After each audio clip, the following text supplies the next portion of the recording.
Bonjour Éric Antoine. Bonjour Valérie, comment ça va? Mais bien, et vous, est-ce que vous avez des bateaux? C'est dommage qu'on vous ait pas en vidéo. Est-ce que ce soir on va voir, est-ce que lundi soir on va voir votre intérieur coquet?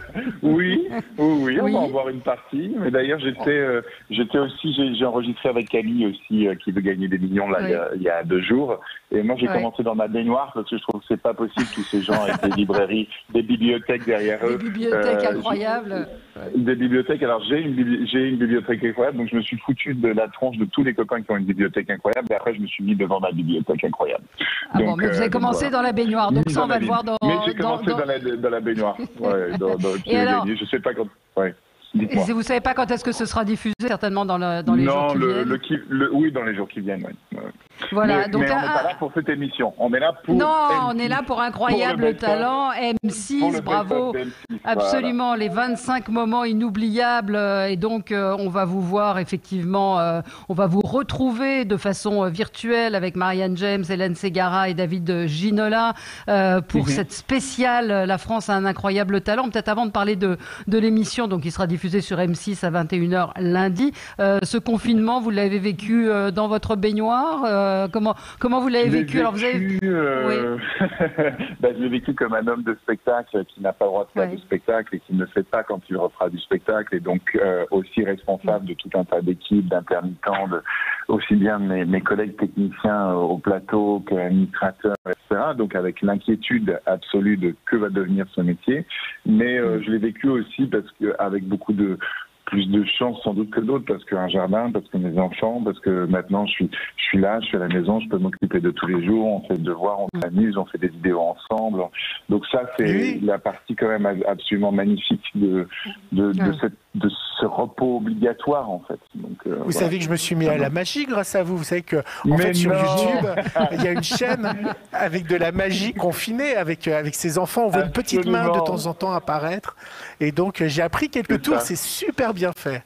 C'est sur votre chaîne YouTube, hein, c'est ça? Oui, sur ma chaîne YouTube. Alors, et en plus, la bonne nouvelle, c'est que j'ai décidé que tous les bénéfices de la chaîne iraient à l'association Magie à l'hôpital. Donc, en plus, quand vous venez apprendre la magie, vous vous amusez, c'est gratos. Et en plus, vous faites du bien à l'association. Donc, voyez. Moi, j'ai regretté simplement que vous ne donniez pas le truc pour couper sa femme en deux. Je pense que durant le confinement, ça aurait servi à certaines personnes. J'ai des copains qui font ça pour 500 balles. C'est définitif. Mais c'est fini, quoi. Voilà, vous me le dites.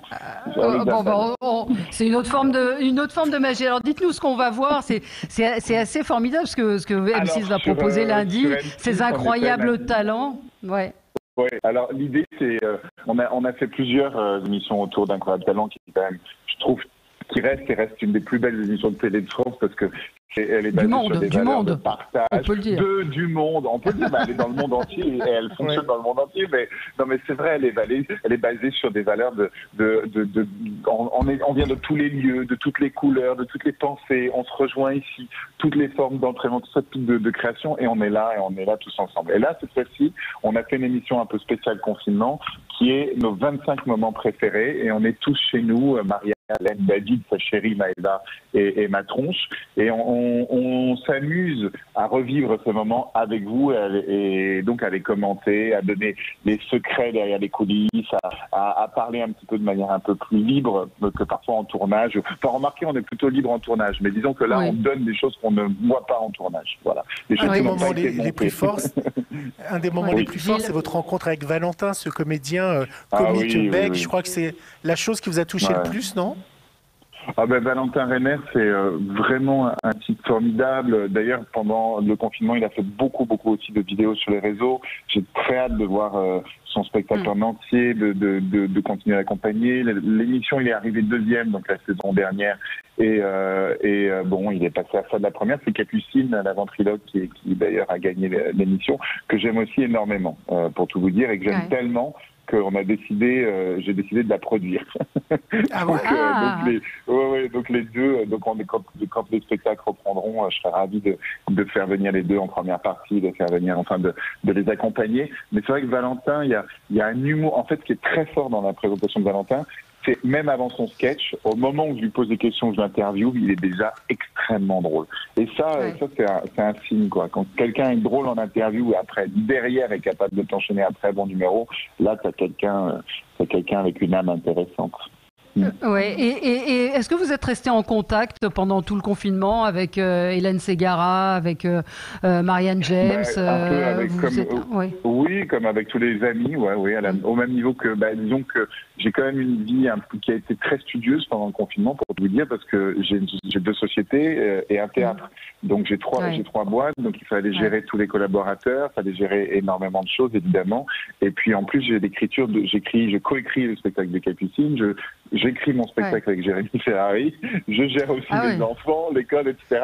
Donc moi, je vais vous dire, j'ai hâte des vacances parce que j'ai pas chômé pendant ce confinement. Voilà. Et sur les mesures... Donc Marianne et Hélène ont été dans mes coups de fil, en effet, de copines. Voilà, de copines pour savoir si ça allait bien. La reprise pour les artistes, pour les théâtres, on ne sait pas quand elle aura lieu. C'est quelque chose qui est évidemment extrêmement inquiétant pour tous les artistes, les intermittents, tous ces gens. Qu'est-ce que vous avez pensé des mesures proposées par Emmanuel Macron ? Pour le moment, là, on était content que la semaine dernière, ça commence un petit peu à bouger et qu'il y ait cette année blanche qui était offerte pour les intermittents. Moi, je ne suis pas intermittent, je suis gérant de société de spectacle. Moi, je n'ai rien de rien. Pour mes sociétés, rien de rien. Heureusement, il y a le chômage partiel pour mes CDI. Mais pour tous les indépendants que j'accompagne, je suis obligé de payer leur salaire à plein pot parce que je ne peux pas les laisser tomber. Et évidemment, et pour le moment, il n'y a aucune aide de ce côté-là. Et sur toute la partie exploitation de spectacle, qui sont des investissements très importants et des attentes très importantes, aussi bien pour les intermittents que pour les producteurs, pour le moment, il n'y a rien. Donc on va vraiment vers une catastrophe pour les plus précaires, qui sont toujours, bien sûr, ceux qui sont le plus en danger, en premier, et vers quelque chose qui peut être aussi catastrophique pour des sociétés un peu plus solides comme la mienne, voire très solides comme des très grosses sociétés de spectacle ou des très gros théâtres. Donc pour le moment, on est tous très inquiets, on est dans l'expectative. Le pire n'est pas certain, donc on travaille pour le meilleur, on travaille pour construire des spectacles, on travaille en espérant qu'à partir de septembre tout se rouvre et de proposer au public les meilleurs shows possibles, les meilleurs spectacles, voilà, et de travailler. Mais on n'a aucune idée de ce qui va se passer, et donc c'est complexe. Et donc vous n'avez pas de baguette magique pour faire disparaître le Covid? Ah, si seulement, Gilles. Si j'étais un vrai magicien, mais moi je ne suis qu'un escroc, vous savez. Je suis qu'un illusionniste. Un illusionniste, absolument. Donc on va avoir beaucoup, évidemment, des numéros qui ont marqué... et Valérie, Jean-Baptiste Guégan. Jean-Baptiste Guégan, absolument. Bien sûr. Qui a fait une carrière incroyable, hein. Qui a complètement changé sa vie, c'est-à-dire que c'est aussi un destin, ça, qui est assez magique pour le coup, parce que le type est fan absolu de Johnny. En plus, il y a beaucoup de points communs dans sa vie, de difficultés aussi de l'enfance, de l'adolescence, de pensée, même, je dirais, d'une certaine forme de violence. Et puis, le moment où l'homme dont il est fan absolu disparaît, ça le met en lumière. C'est-à-dire qu'il y a une espèce... Et puis, en plus, il y a quand même une continuité aussi, je trouve, entre les deux. Ça a été très décrié par une partie de la famille et tout. Et puis maintenant, tout le monde se rend compte de la sincérité du mec, de sa probité, de son envie de bien faire. Et puis, en plus de ses chansons qui sont aussi de très bonne qualité, avec une partie de l'équipe de Johnny, bien sûr, qui est derrière et qui continue de travailler avec lui. Donc, je trouve qu'il y a quelque chose de très beau, en fait, dans l'histoire de Jean-Baptiste. Et le succès est vraiment mérité. Voilà. Qu'est-ce que vous pouvez nous dire sur la prochaine saison? Il y a un casting qui est en cours? Oui, le casting est en cours. Pour le moment, on avance vraiment bien. Il y a même une demande, je dirais, un niveau artistique qui est plutôt très fort parce que les artistes ont besoin d'exister, évidemment. Bien et donc, sûr. Incroyable Talent, ça reste une des dernières émissions, voire la dernière émission où toute une population artistique qui n'existe pas ailleurs à la télévision peut exister là. Donc, il y a une demande et un casting très fort. Non, même inquiétude parce qu'on veut accueillir aussi des artistes étrangers, on veut accueillir des artistes toujours dans la francophonie, des Québécois, des gens des DOM, etc. Donc là, pour le moment, les vols ne sont pas permis. On est aussi en inquiétude par rapport à ça. On est inquiétude comment on fait venir le public. Enfin, il y a beaucoup de gestions comme ça qui sont un peu complexes, mais on avance en étant optimiste, en y croyant. Voilà. Bon. Gilles?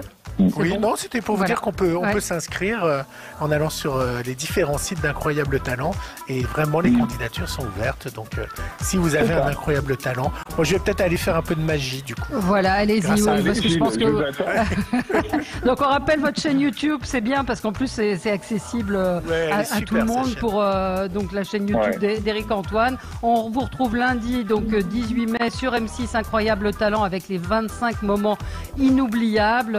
Et puis vous serez tous depuis chez vous, donc on va essayer en visio et on verra d'où vous allez démarrer parce que je pense que vous ne serez pas devant votre bibliothèque peut-être lundi. Merci beaucoup Éric Antoine et puis il y a Mickaël qui nous dit que c'était l'anniversaire de Jean-Baptiste Guégan hier. On lui souhaite un bon anniversaire. Allez, on se retrouve nous dans quelques instants avec Rémi Pernelet pour les dernières infos du PAF. À tout de suite.